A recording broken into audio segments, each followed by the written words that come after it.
Well, hello again. Another video. This is a quick one.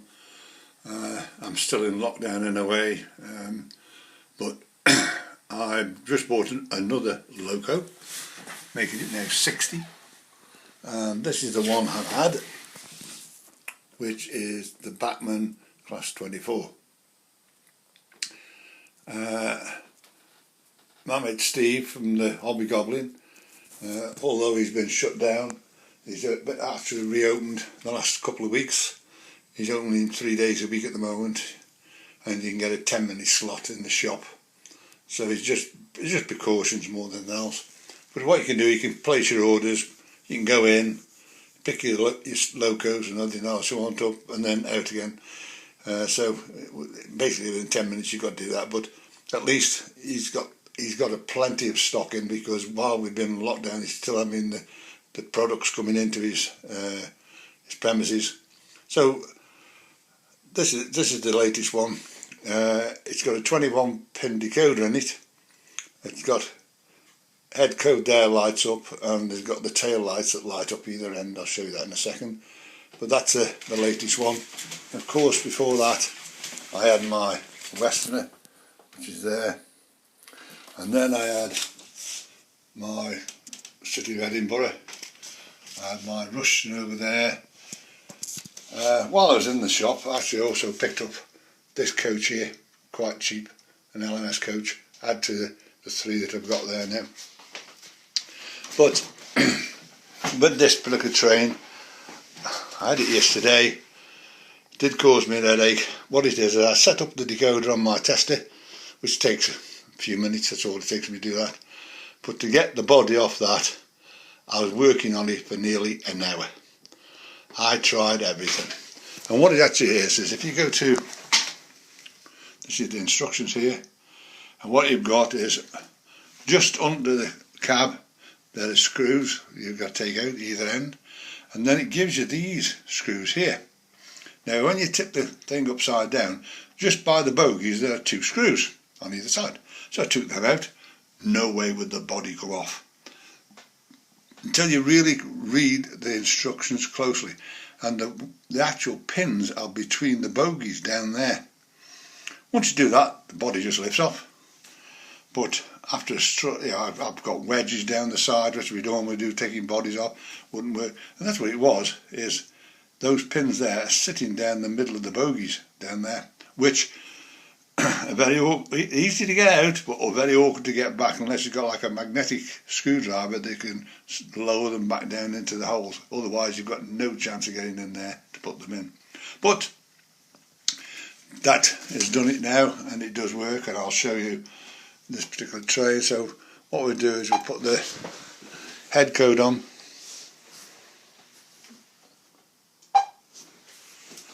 Although you can just about see this end. But if you go around the back, you'll actually see the tail lights on. There's other versions of this without this bit on, which has got do that, but all you actually get is the two rear lights and the head code on. In good daylight, it does come up quite well. You can just about see it now. But when it gets a bit of light, as it does here coming around here, it's a bit dull. But that was one of them. Of course, my West Coast one there, which is the other one that I had.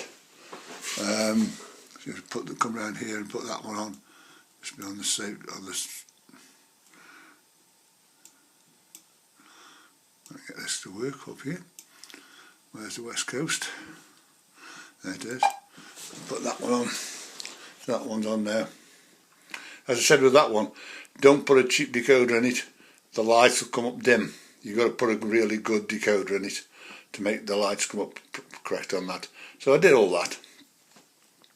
So those two are the ones there, and then those are the ballasts I had as well, which are quite cheap. £4 on it for all the lot, something like that. But one thing I've also just been having, besides that, I've been doing a lot of railway problems for different people. As you know, I try to help everybody. Sometimes I can get 2, 3 at a time in a day I'm here day and night. I'm always here. Just this week, I've been to Steve to see him. I haven't seen him for months, so it was a nice pleasure to go and see him. But I'll now go on to Railmaster problems, which I've been going through. One of the things which I did have, which was these point motors. This one is a Hornby point motor, and this one is a Pico one. Now the difference in the two, in one sense, is when you connect these up, the black is the common and the green and red are the switch wires. But on the Pico ones, the green is the common and the red and black are switch wires. Now also is it with these particular ones, when you put them on the track, they've got to be right close. I'll just put this piece of point here. They've got to be right close like that. Now if you've got them like that, I've got a set of points here. I did have them here originally, but what it is it being so close, if you've got the big trains like that, the undercarriage of the wagons or coaches catch on the top of the motors and knock them off. So you wonder why it keeps coming off, and that's what it is. So this is why I put these on, because these, as you can see from there, they stand back quite away from the track. So they are better. I find them a lot better anyway. But another problem you've got with these particular things, or these Hornby ones, is this.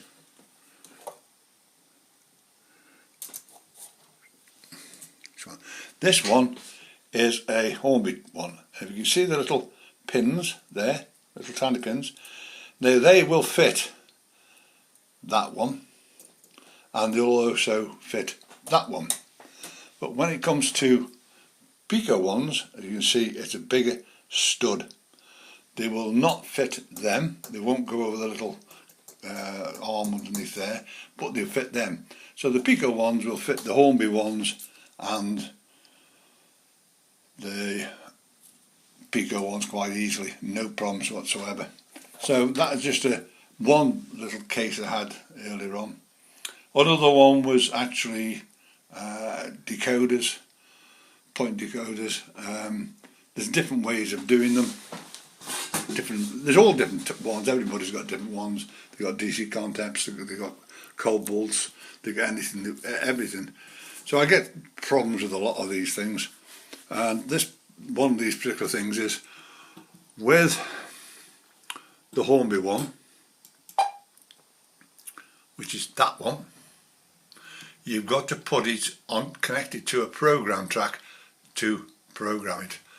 And so you've got 1, 2, 3, 4, and you do this, press that, and it sets them all up. And then you can connect it to your main track, and it works perfectly. But as you know, I use all train tech. Everything on my railway is train tech. I love them to bits. Now if you go to this one, which is my train tech, in actual fact Gagemaster have got one. It's this one, they just put their name on the top of it, as I see it. But there's your point connections there. You connect there directly to the track, and on the other side there's a little learner button. You press the learner button and all the 4 will flash. Now as you've got Railmaster, all you go to point 1 and click it, and that will set up 1, 2, 3 and 4. But with the newer ones we've had now, what you can do is if you press it again, you can light each one of these up, and you can put it onto any number you want. So you can have 1, 6, 12, 24, you can have what you want. Whereas the Hornby ones, it's got to be 1, 2, 3, 4 or 5, 6, 7, 8. You've got to put in a sequence. Of this one, you can change them round. They're a lot better. And say I've done the DC contest ones, I've done all of them, but that's one way you can actually set them up as well. So just do that out. So that was another one that I had. I've also had E-link problems. Not with mine.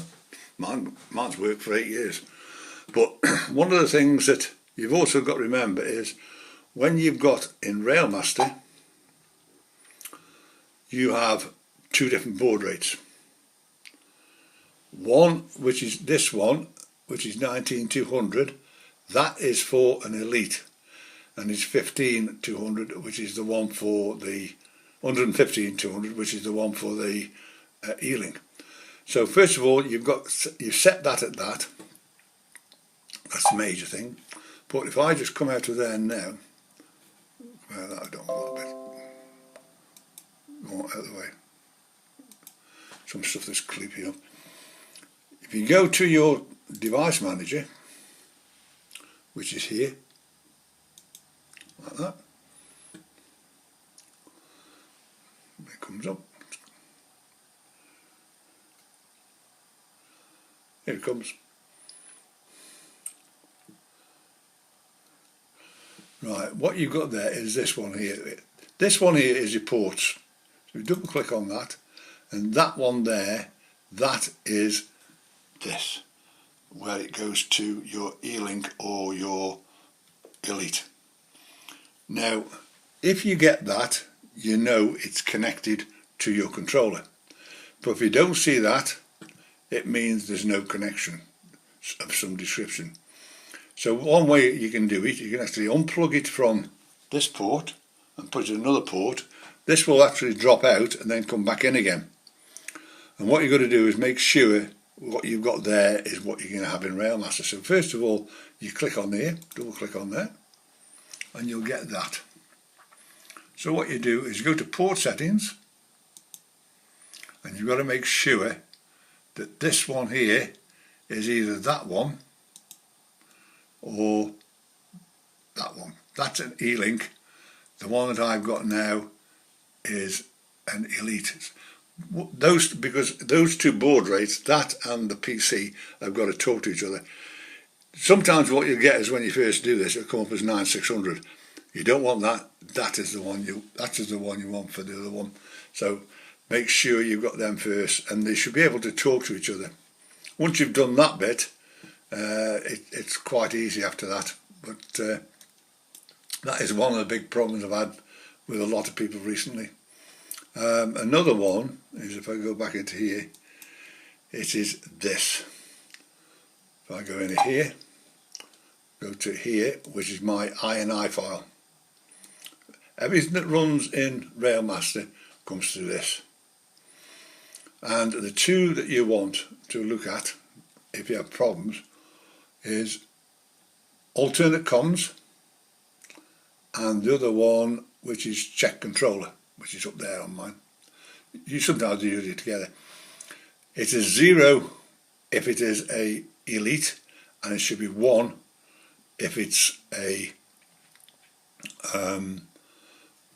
E-Link. What happened was, when we had the update in January, I don't know what happened, but I think everybody's E-Links went down the Swanee. My Elites, I should say. Mine would start to work, and then after a couple of minutes it'd have to just switch off, wouldn't talk to it. So straight away I dived in here, and this is what had happened. When they did the update, they changed all this lot here to Elite E-Links. Well, mine isn't, mine's an Elite. Because E-Links are more common than the Elites, I think. But another one is, if this one here, which is the, where's it gone? There's another one. What it actually is there's enable mouse, which gives you your mouse down here. It has to be 1, so you can get your mouse to working. Another one, it is this one here, which is full controller, equals 1. You most probably won't have it in yours, but if you put that in, I'll show you what that does. Right. What you've got, such as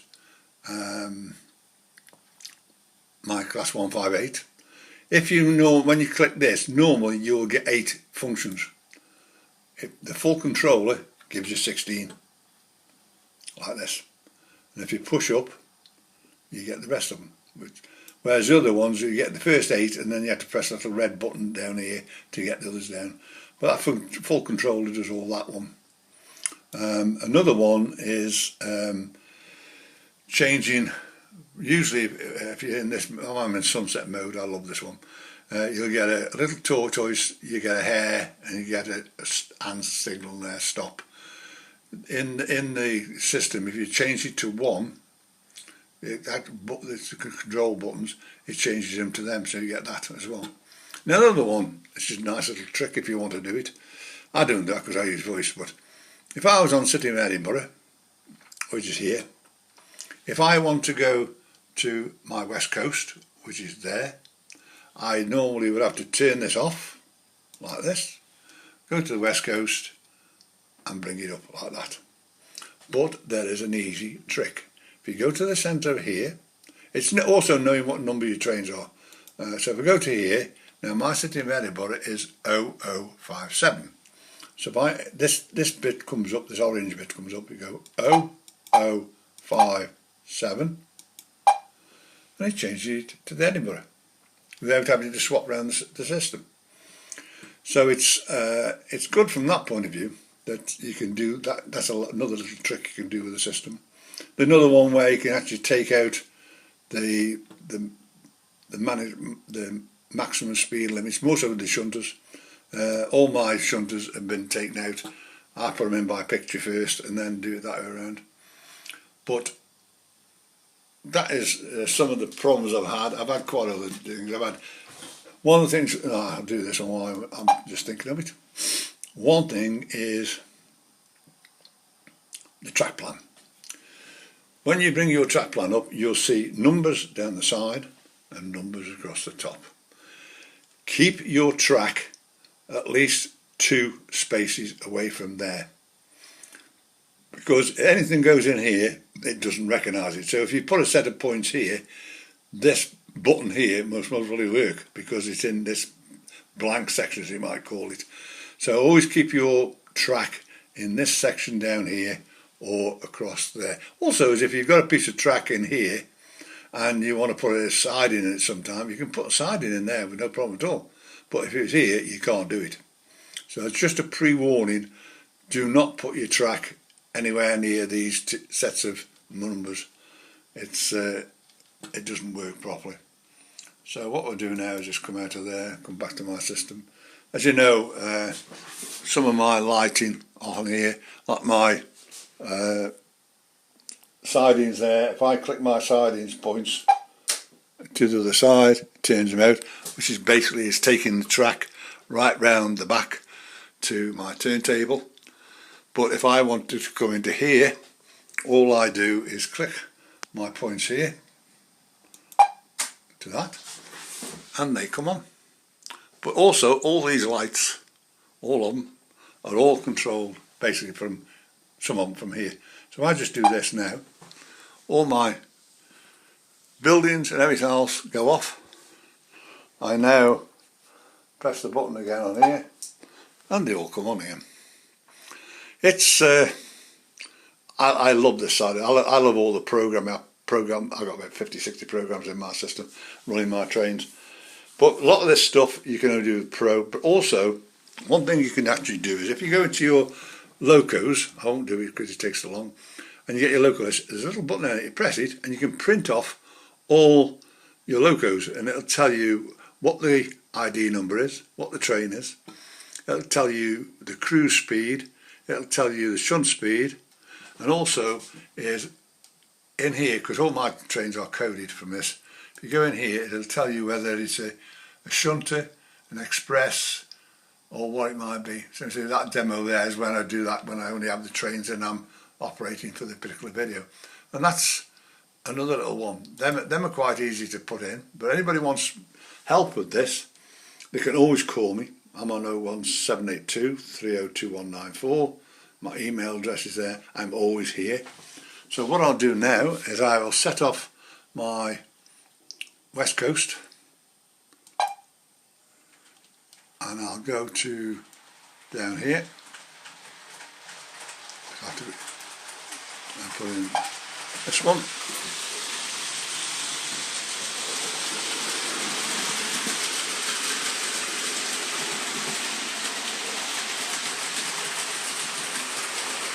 That's that one I've just bought. That is from Steve, of course. I have most of my stuff from Steve. If I map a particular thing, he'll get it in for me anyway. There's the two coming round together.